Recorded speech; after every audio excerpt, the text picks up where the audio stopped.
Hello, everyone, and welcome to Stanford Care's monthly Community Health Talk series. My name is Anamika Ghosh, and I'm a first-year physician assistant student here at Stanford School of Medicine. I'm really pleased to bring you this series of talks co-sponsored by Stanford Health Library and the Vincent V.C. Wu Foundation. Today, I'm delighted to welcome Dr. Eugene Yang, who will be speaking on heart diseases in Asian Americans, what you need to know to lower your risk. Asian Americans are the fastest growing ethnic group in the United States. While heart disease is the leading cause of death for most Asians, our risk isn't the same. In this talk, you will learn about the differences in heart disease risk among different Asian subgroups and understand ways that you can lower your risk through lifestyle and behavioral changes. Dr. Yang is a professor of medicine in the Division of Cardiology at the University of Washington School of Medicine and holds the Carl and Renée Behnke Endowed Professorship for Asian Health. He received his undergraduate and graduate degrees from Stanford and his medical degree from the University of Pennsylvania. He completed his internal medicine residency and fellowships in cardiovascular disease and advanced cardiac imaging at Stanford. Dr. Yang is also chair of the ACC Prevention of Cardiovascular Disease section, vice chair of the ACC Asia Pacific Scientific Conference, and member of the ACC Annual Scientific Sessions and Lifelong Learning Oversight Committees. He co-chairs the Hypertension Working Group for the ACC Prevention Council and is the director of the Asian Health Initiative and co-director of the Cardiovascular Wellness and Prevention Program at UW-Medicine.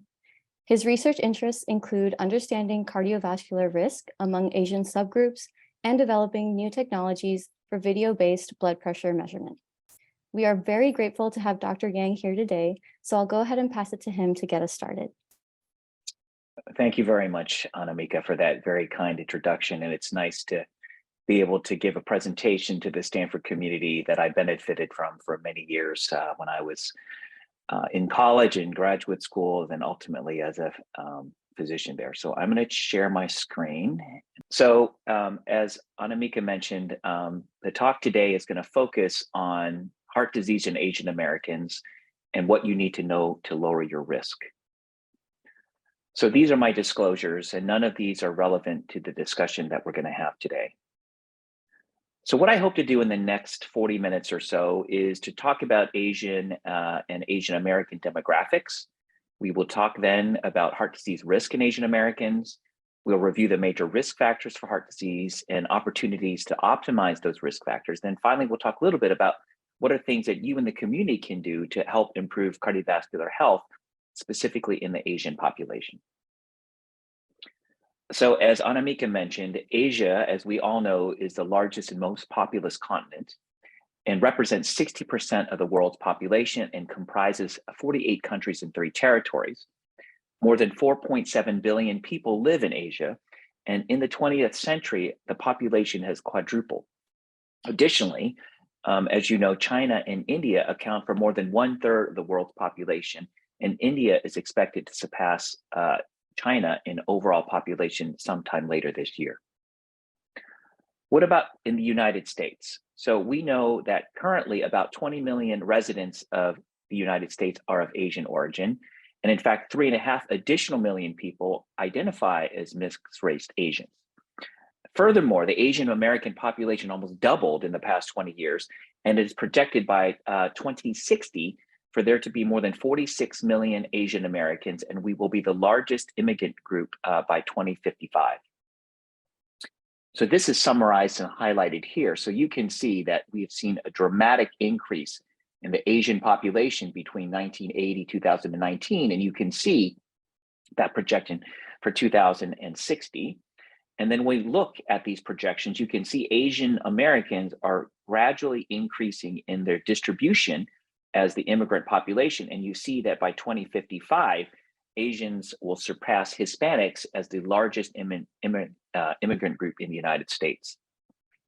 Let's talk a little bit about Asian American demographics specifically. And we know that about half of all Asians live in the West.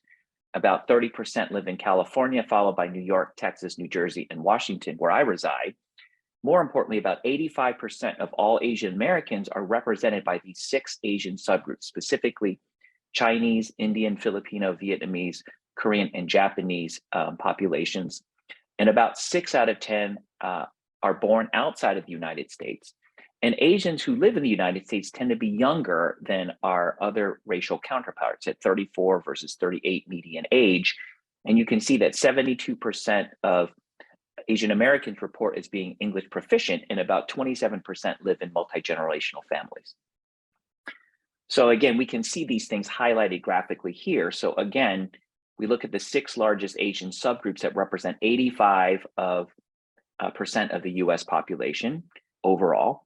And then we can again see that about half live in the western part of the United States, and about 3/4 live in the West and the South. And then when we look at English proficiency in speaking English, you can see that 72% report being proficient. And among those who are US born, it's about 95%, whereas it's about 57% if you're foreign born. Other things that are very important is that we tend to view Asians as being economically very healthy in terms of income levels, which is true that Asians overall have an income about $86,000 per year, which far exceeds the US average of 62,000. But you can see that there are tremendous disparities. So Indians on average earn much higher incomes of 119,000, whereas Burmese and many of the Southeast Asians actually have income levels that are lower than the median annual income in the United States. So again, there are disparities in terms of overall economic indicators among the different Asian subgroups that frequently does not get discussed. So I think it's really important to understand, is our risk of heart disease the same? So being a very bad golfer, I like to think about the fact that we have many golfers that are of Asian descent who play in the professional tours. And so if we look at a new golfer sensation, Tom Kim, who's Korean American, or we look at the Chinese golfer, Shen Fang, or a Fijian golfer, or a Thai golfer, or a Japanese golfer, people have tended to put us all in the same category. And so even though we are of different origins from specific countries, we tend to be put together when we estimate our risk of heart disease. And as we'll talk about shortly, that is something that we really need to not do if we're going to better understand what our overall cardiovascular risk looks like. So to give you some context, this is a very common patient that I will see in my office. So here we have a 70-year-old man who has many of the traditional risk factors that many Asians have at this age. So he has a history of high blood pressure, he has high cholesterol, he has pre-diabetes, he smoked but quit about 15 years ago. And his diet, as somebody in this case, let's assume that he immigrated from Korea, is typical Korean food. So he eats rice and noodles almost every day, just like my parents do, 2 or 3 meals. He is active and walks 45 minutes a day for 5 days a week, and he has no cardiac symptoms. And you can see he has 1 blood pressure medication that he's taking. If we then review his physical exam, you can see that his blood pressure is 138/85. His body mass index, which we will talk about, is 24.9. And you can see his lab values are actually not bad. I mean, his cholesterol level is 200. His bad cholesterol or LDL cholesterol is 148, which is a high.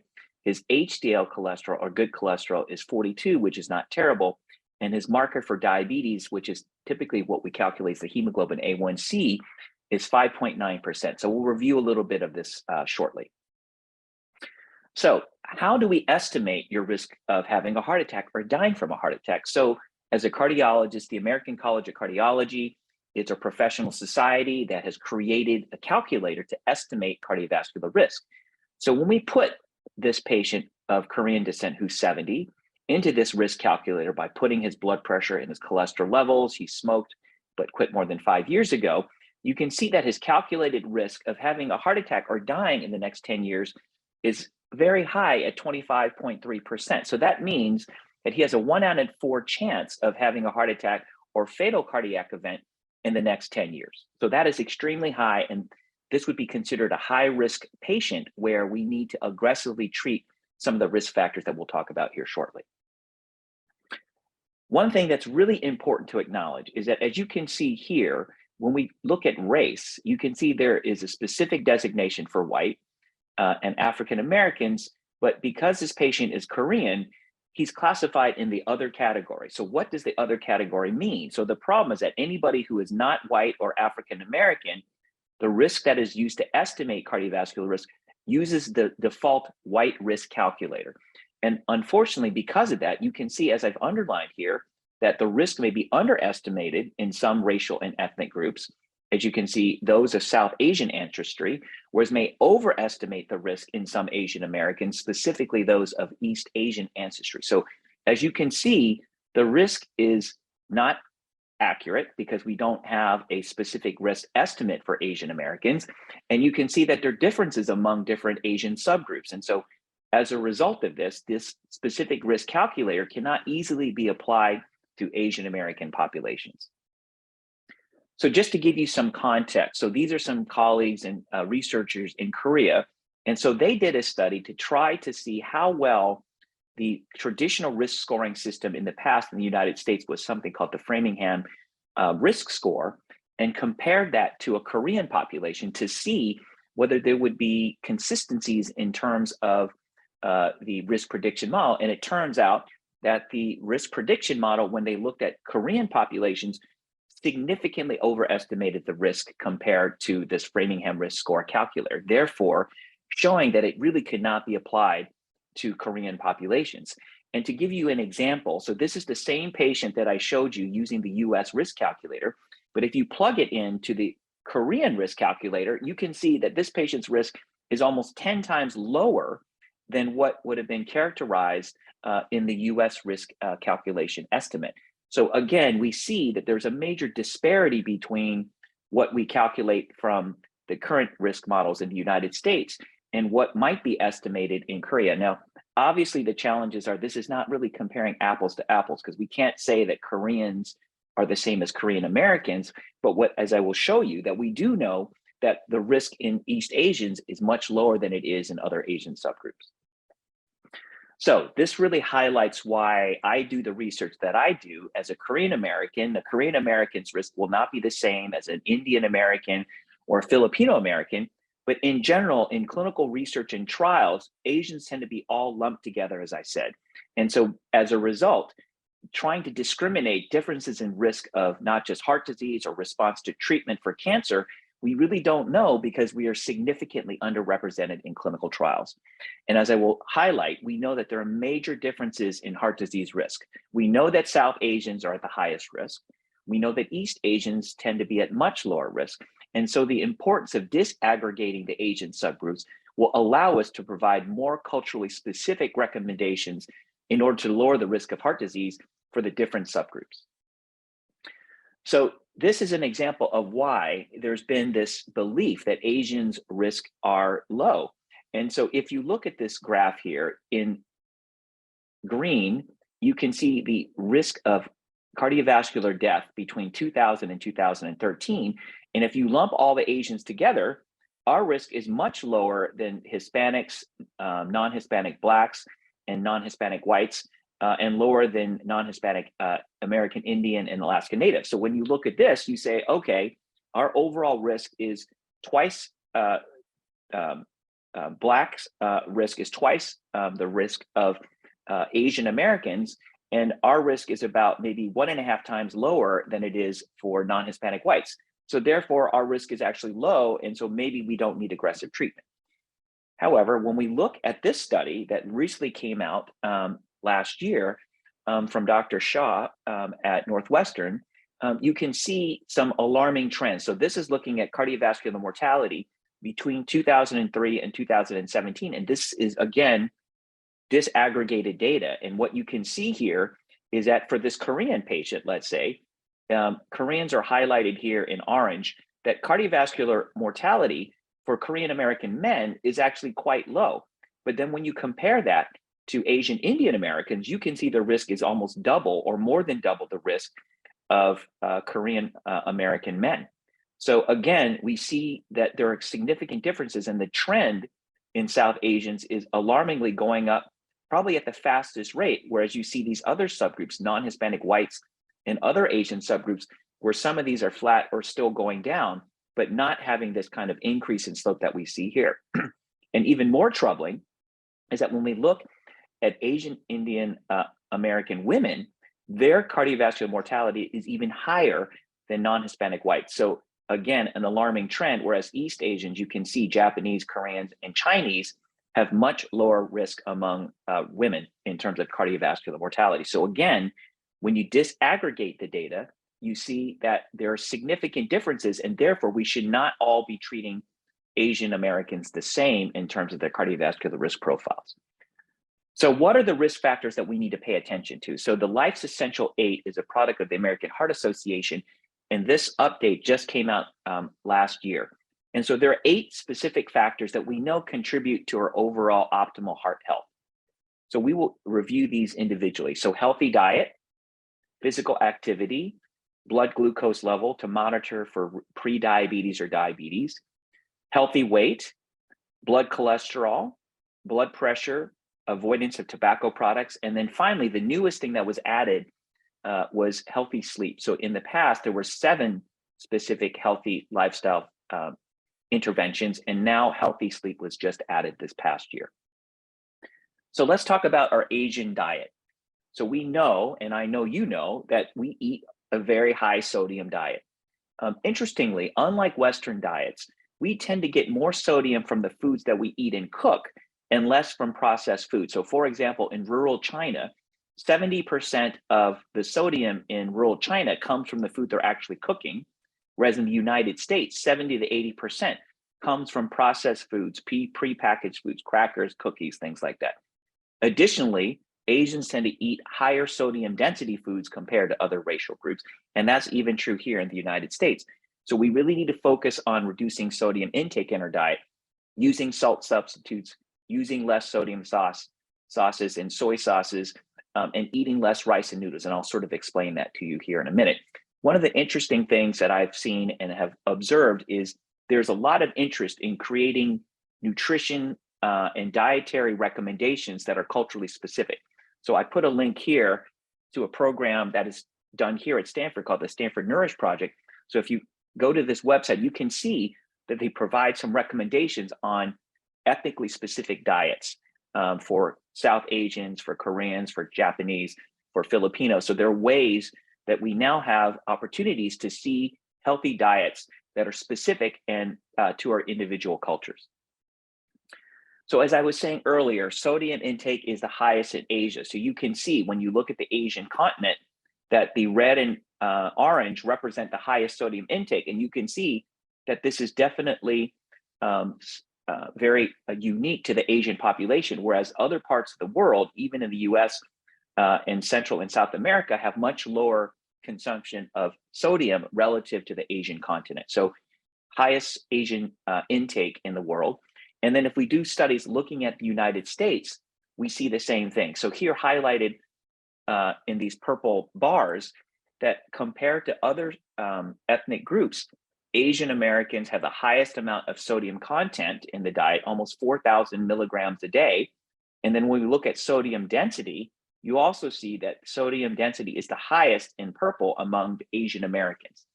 And then when we look at what are the foods that we consume that contribute to all of this sodium, you can see that for Asians, it's soups, rice, breads, and stir fry and soy-based sauces. So opportunities for us as Asians to try to reduce our sodium intake is looking at these specific targeted food areas or categories to try to lower our consumption of sodium. And I was mentioning earlier, there is this study that was published last year, actually now 2 years ago, from rural China, where they looked at patients who had a history of stroke and high blood pressure. And since, as I said earlier, that in rural China, in rural parts of Asia, they tend to use more sodium as part of their cooking, when they substituted 100% sodium chloride with a mixture of sodium chloride and just 25% potassium chloride, in this study, they showed that it reduced blood pressure, but also lowered the risk of stroke, major cardiovascular, and deaths in the population that actually were randomized to this salt substitute group. So again, showing that just making some mild modifications in sodium intake can have profound effects potentially in reducing overall cardiovascular mortality. So let's move on to physical activity. So I'm not going to go too much into detail, but I just want people to recognize what are the current recommendations for exercise. So in the US guidelines, the current recommendation is to at least do 150 minutes a week of moderate intensity exercise, and we'll go through what that means, versus 75 minutes of high intensity exercise.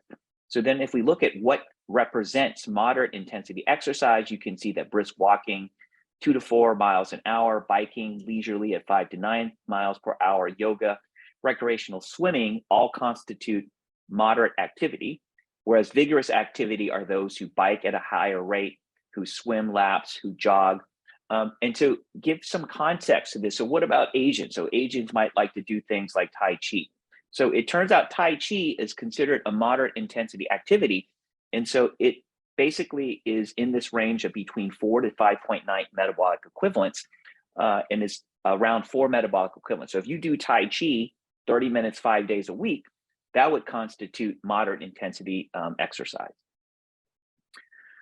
All right, well, let's talk about, again, the fact that we aggregate all of us together. And what we know is that we don't all have the same exercise habits and behaviors from a cultural standpoint. So this is a study that actually we just published through the Stanford Care program last month.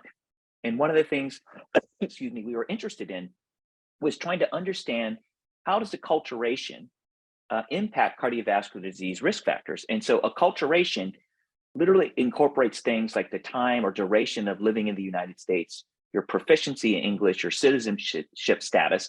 And so what we have seen in the past is that the more acculturated you are, meaning that you live longer, your English proficiency is better, that tends to be associated with an increase in some of these risk factors, which we found that in general, higher level of acculturation was associated with higher blood pressure, higher cholesterol, diabetes, and obesity.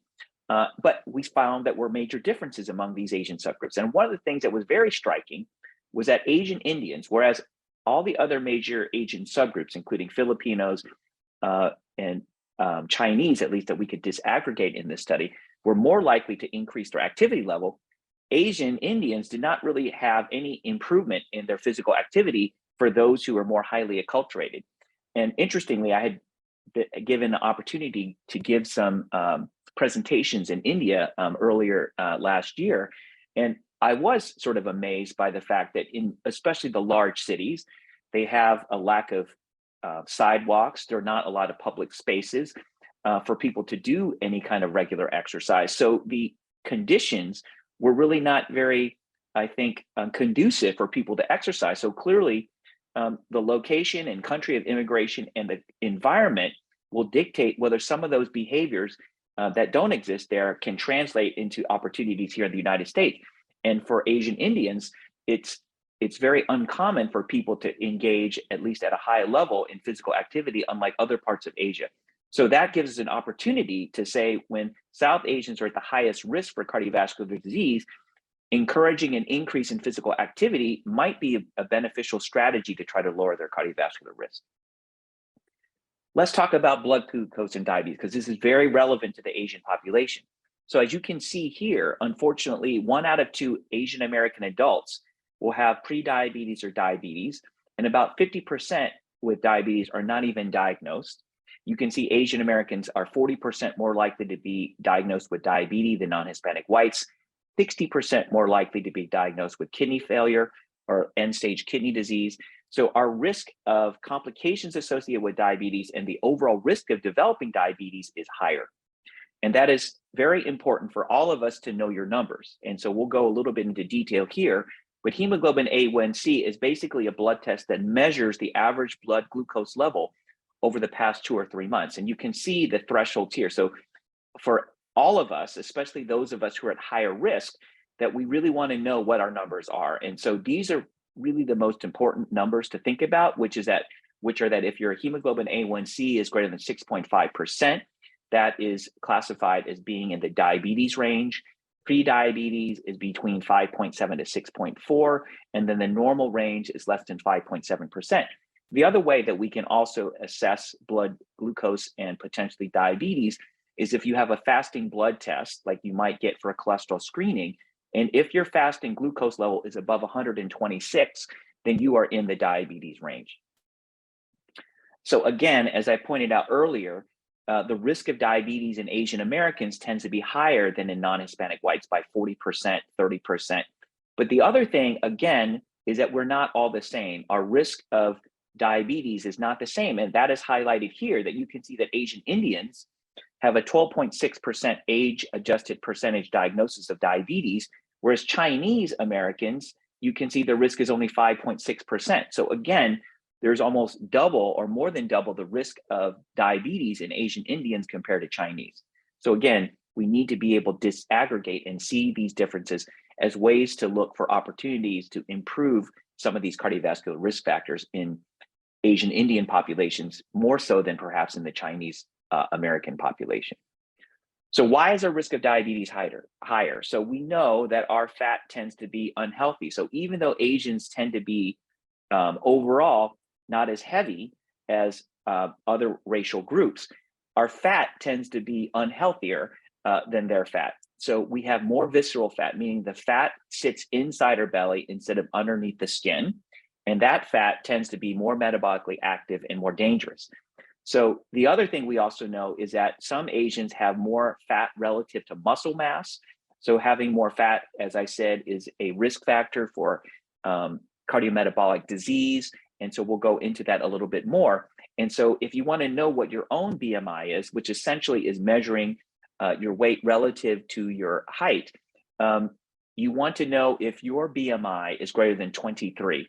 So there is now, I would say, a strong reason for Asians who have a BMI greater than 23 to be screened for diabetes or pre-diabetes.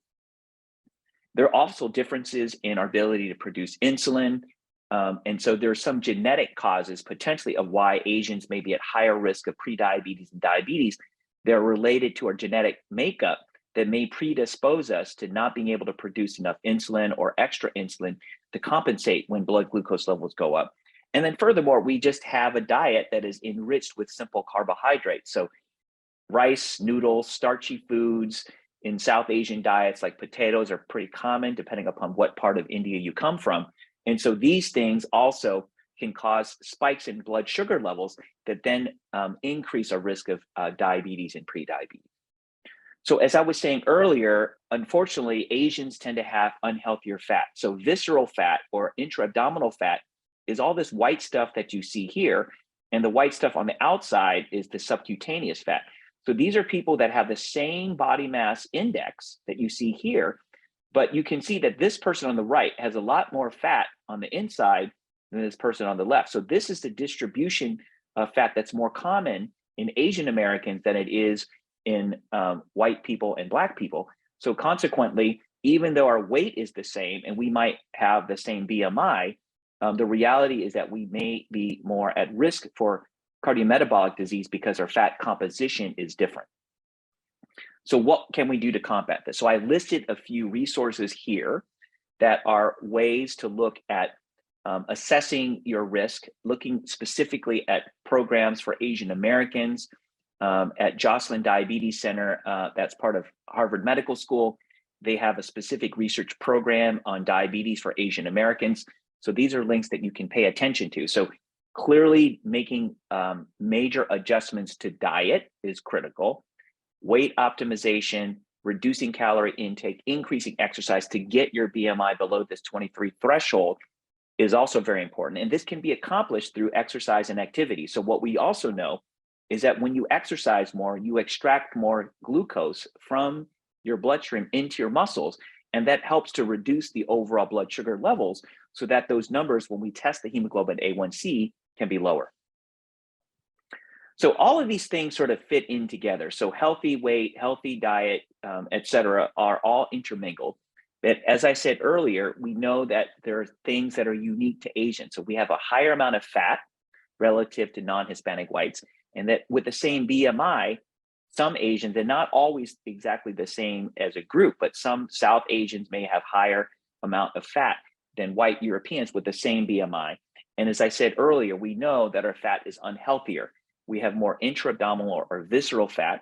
That fat tends to be more metabolically active, which is not a good thing, and increases our risk of pre-diabetes and diabetes, and also is associated with more unhealthy cholesterol profiles. So these are more numbers that you need to be aware of. So if we use the standard BMI cutoffs that the World Health Organization has put forward, then many Asians would not be considered overweight. But now we have decided that we need to have more discrimination. And we know that at the same BMI, Asians tend to have more prediabetes and diabetes. So as a result, there's been a strong push to change those thresholds to define who is underweight, normal weight, overweight, and obese. And if we use the most stringent ones, which is this Asian Pacific BMI, you can see that an obese person is considered to have a BMI of your Asia Pacific origin of 25, whereas that would only be considered overweight if you are using the standard definition. If we look at sort of another definition from the World Health Organization for Asian BMI, they have a little bit less stringent cutoff.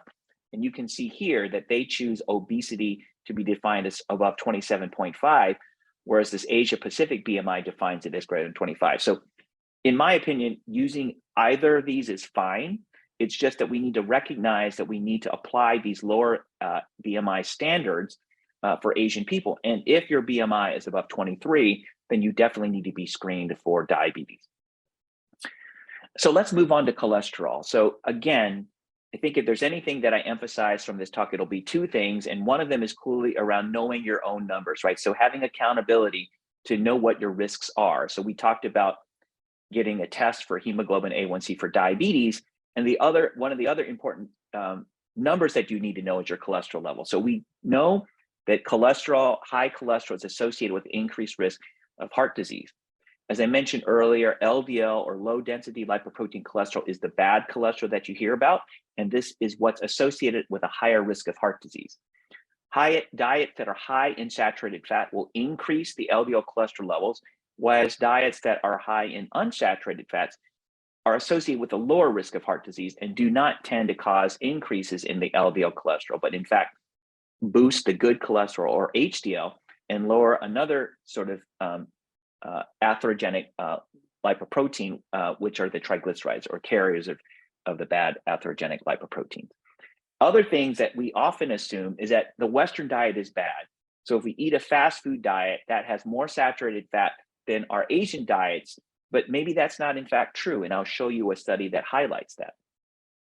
Additionally, there are differences in risk of high cholesterol. So again, we have found that when we started disaggregating Asian populations, that Southeast Asians may have higher cholesterol than other Asian subgroups.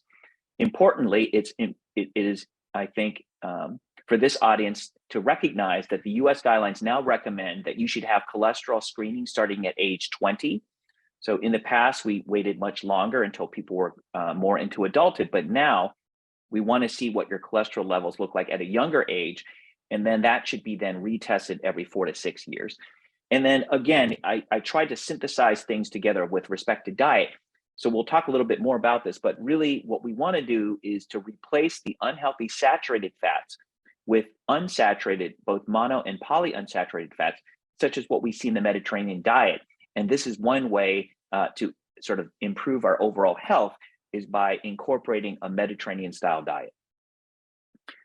So how do we manage cholesterol? So what do we do? So I already showed you sort of this pooled cohort equation risk calculator that really doesn't apply to the Asian population, but here it's important to know what these standards are. So what are the most important things to recognize are that in the US guidelines, if you're in an intermediate or high risk category, the recommendation is to treat your cholesterol aggressively with medication.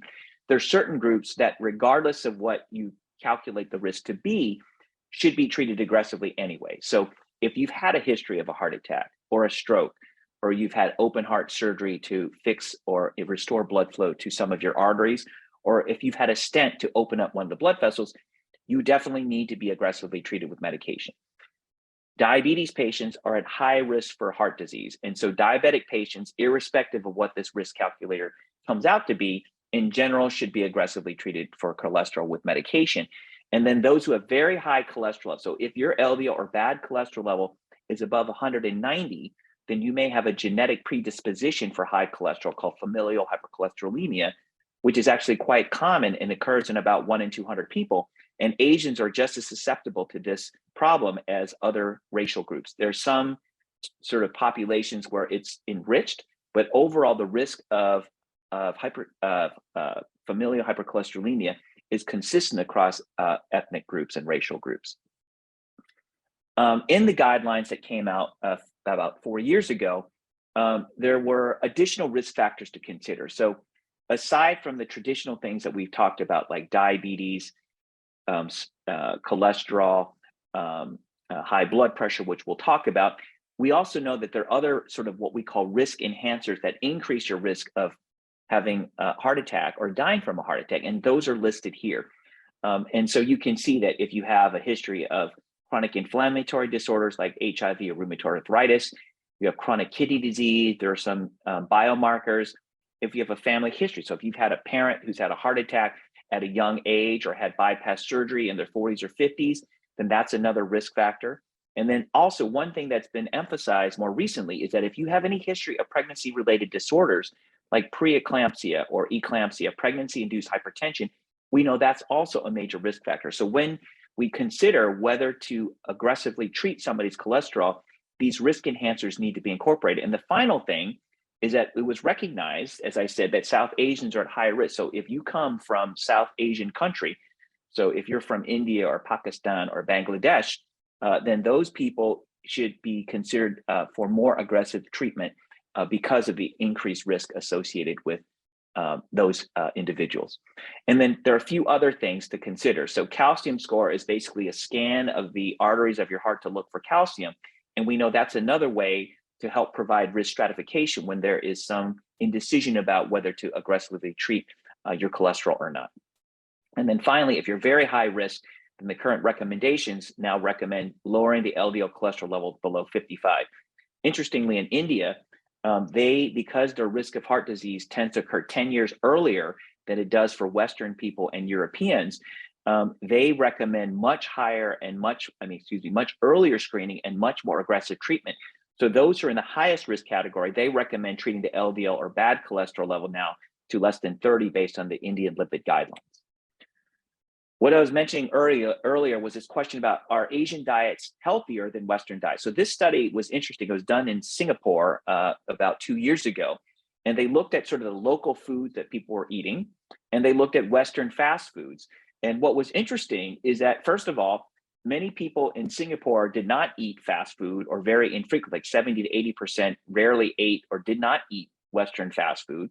But then when you looked at the diet and you looked at total fat, you looked at saturated fat, even though these numbers are small, you can see that the local foods had more sodium, more fat, more saturated fat, and more cholesterol than the Western diet. So it calls into question that somehow our Asian diets are actually healthier than some of the Western diets that we assume are actually more fattening.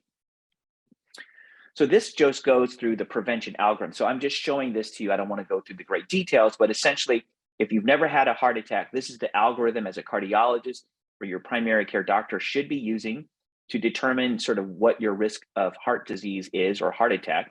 And that's what's highlighted here. So I showed you if you're in the 7.5% or greater than 20%, you're in a risk category where you should be potentially treated with cholesterol lowering medication. And then if you're sort of in a lower risk category, then some of those risk enhancers that I showed you should come into play, such as a history of HIV, history of chronic kidney disease, South Asian descent. So again, this gives you at least a more holistic approach to thinking about how other risk factors might influence your overall risk. Excuse me. For secondary prevention, these are actually people who've had a heart attack, bypass surgery. You can see that the recommendations are different, that in general, if you're in a high risk category, that you should be treated with medication. One of the questions I think that came out in the pre-talk questions was around if you're over 75, if you're older. And so I think that we tend to be aggressive still in that population. So if you've had a heart attack or a stroke, we tend to treat those patients regardless of their age, unless comorbidities or other things come up. So we still are aggressive at treating it. And you can see here that there's less strength in terms of the recommendation, partially because the population has not been adequately studied to show a clear benefit in this population. And as I mentioned earlier, that updated guidelines now recommend more aggressive treatment. So if you've had multiple heart attacks, you've had stents and bypass surgery, then the recommendation is more aggressive treatment. and that's just highlighted here. So let's talk about diet. So, even though the first section of diet focused mostly on sodium, I want to talk a little bit more about what are dietary patterns we need to think about. So the Mediterranean diet probably has the strongest evidence in terms of reducing cardiovascular mortality. A study was published from Spain where they randomized people to eating a handful of healthy nuts like almonds and walnuts a day.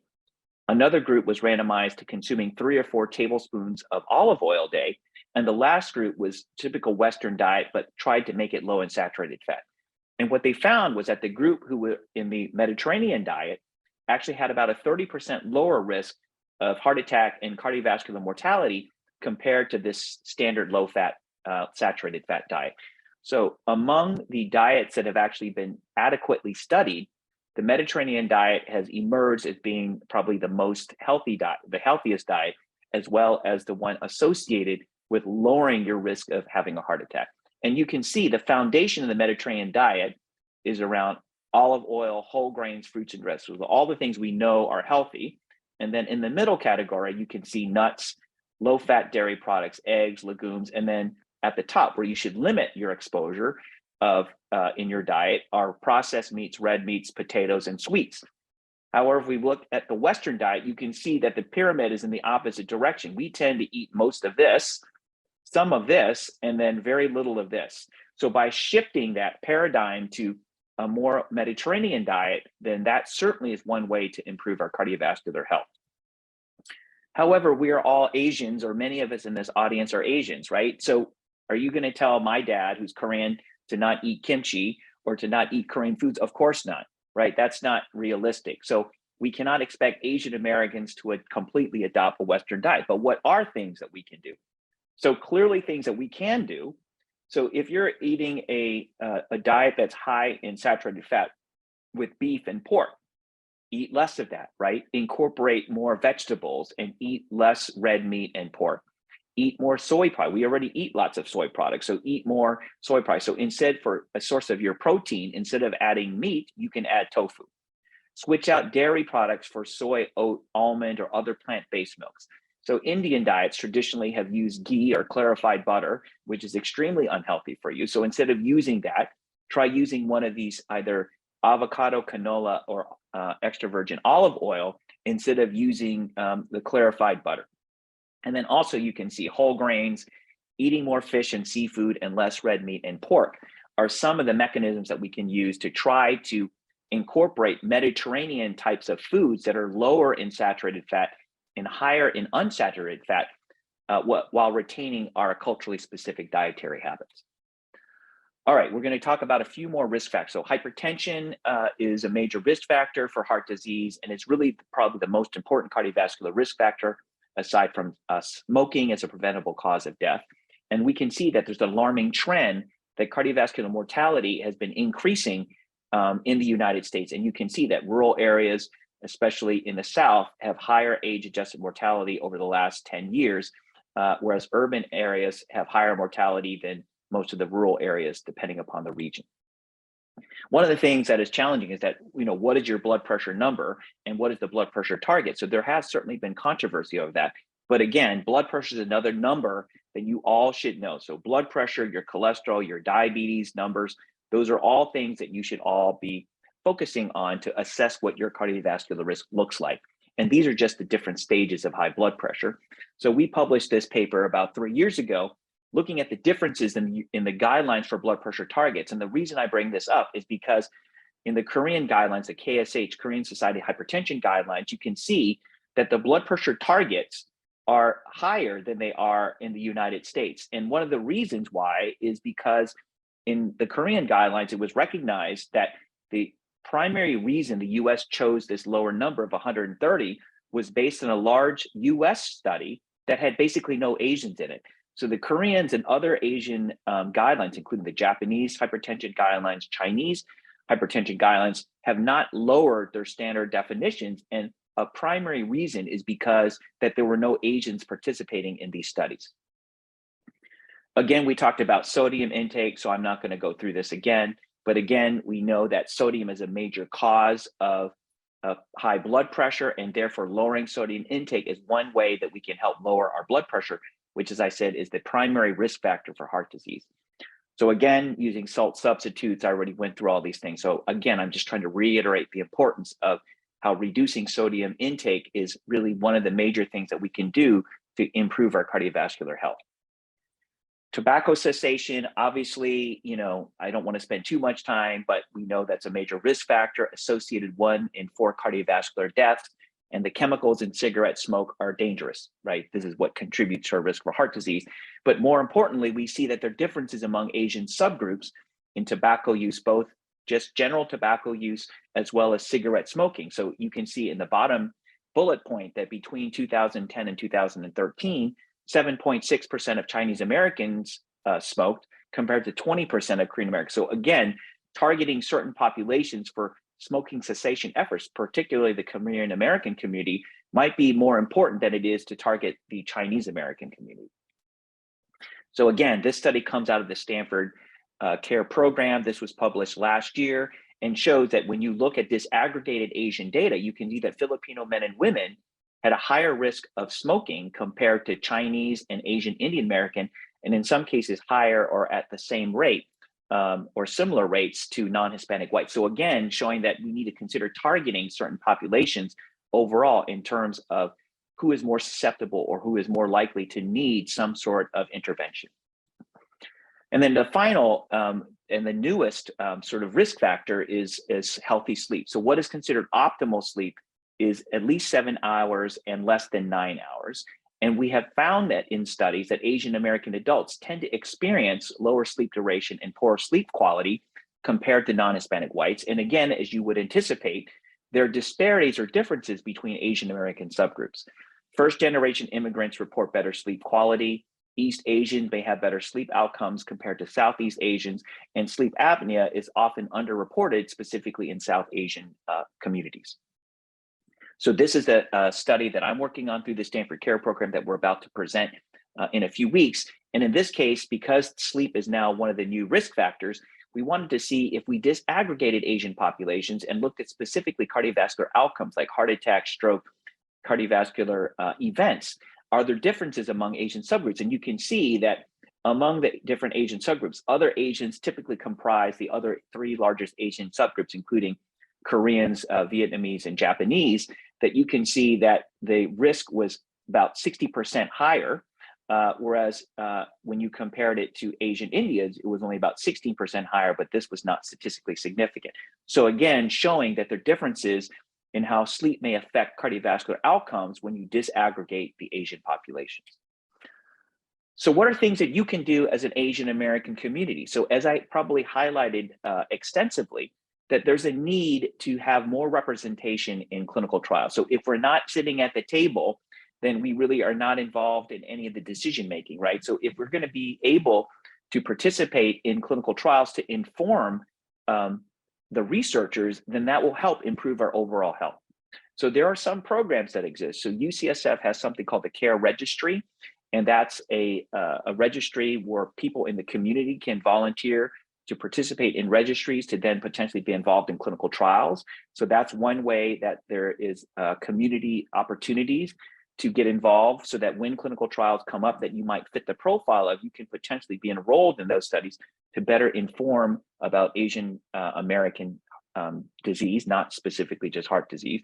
And the Masala study is a specific study looking at South Asian communities and looking at why South Asians risk is higher by looking and dissecting out some of the risk factors, specifically in South Asian people.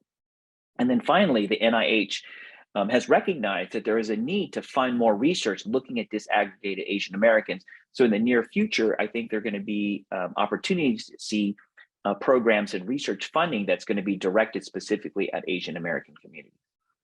And this is just an example as a cardiologist. So the NCDR is part of this sort of national data registry that we have in cardiology.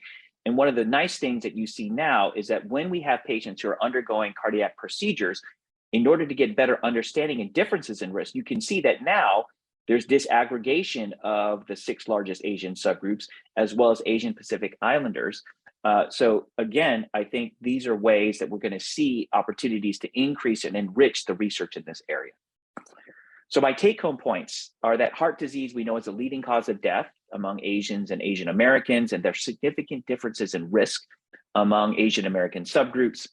All Asian Americans should be evaluated for diabetes, especially if your BMI you calculate is over 23, for high blood pressure, for cholesterol. And as I just pointed out, there's a strong need for Asian Americans to be more involved in clinical research and trials to better inform clinicians like myself on how to treat Asian Americans better. Healthy lifestyle is the most important, right? So know your numbers, as I mentioned, and then what are dietary changes that you can make? So clearly adhering to a low sodium diet, reducing intake of processed foods like soy sauce as well, eating less rice and noodles and other simple carbohydrates, eating more unsaturated fats from fish like salmon or nuts, and less saturated fat from red meat and pork.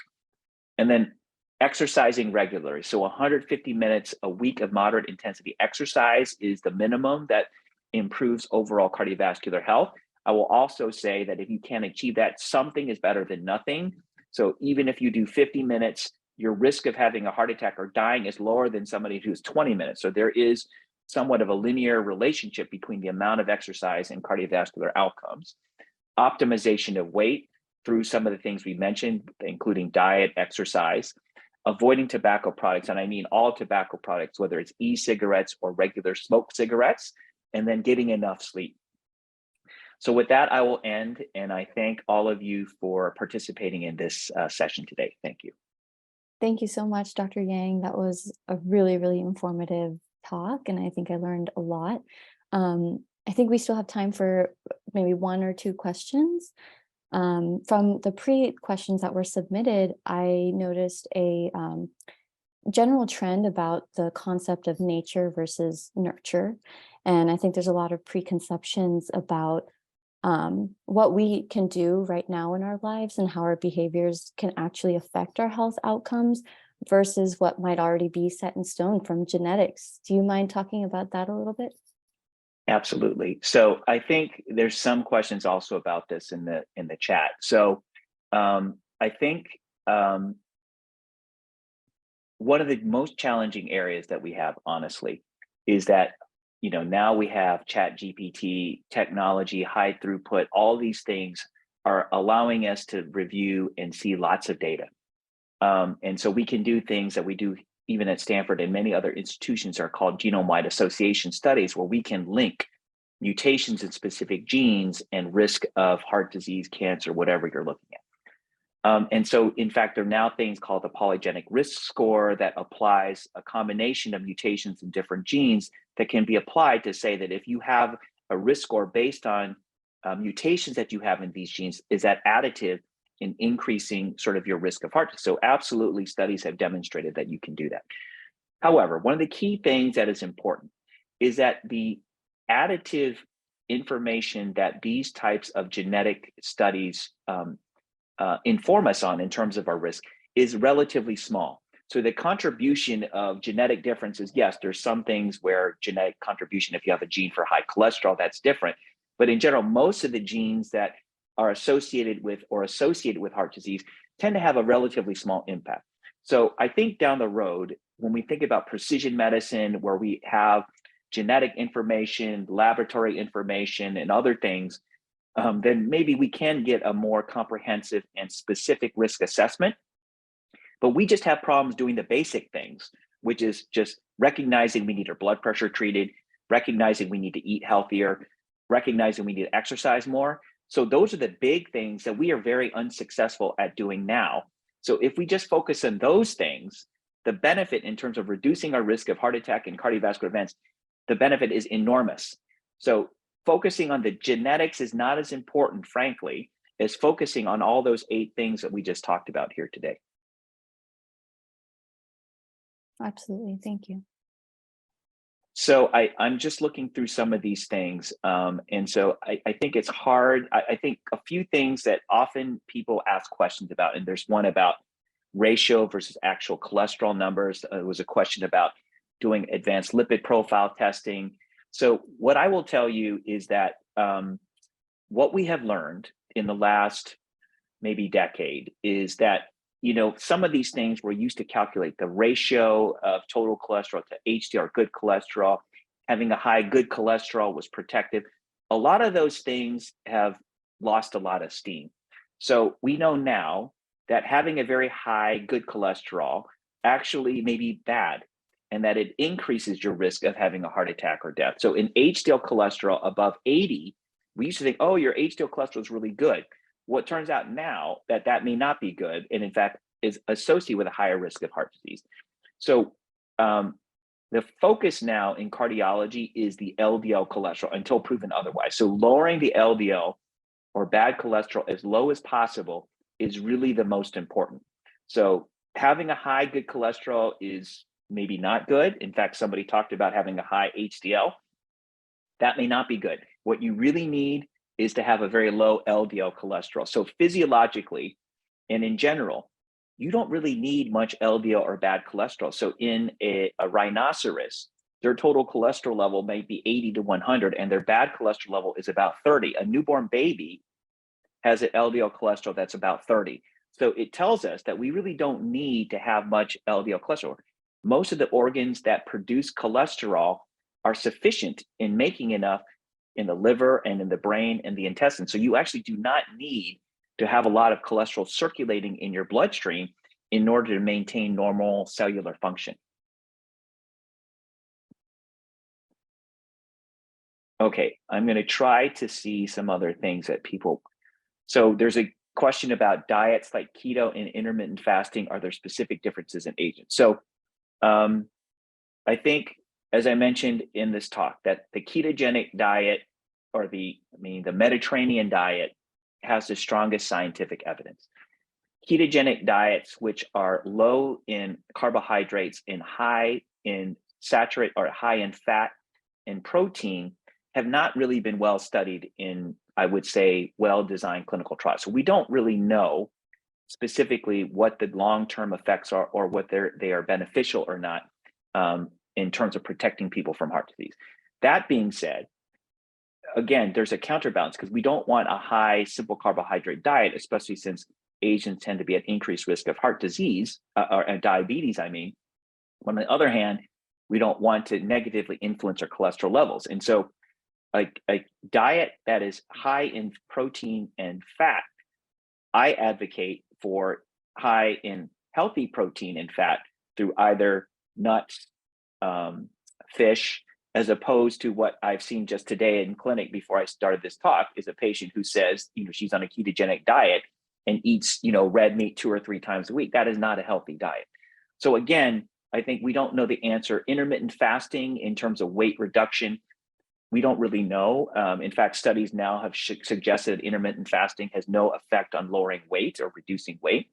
But specifically for Asians, I think the issue is like, what kind of ketogenic diet are you going to eat that incorporates Asian specific foods? So again, I don't think that's really been studied. So the key thing is really to focus on healthy fats and protein and not so much about the specific type of diet, honestly.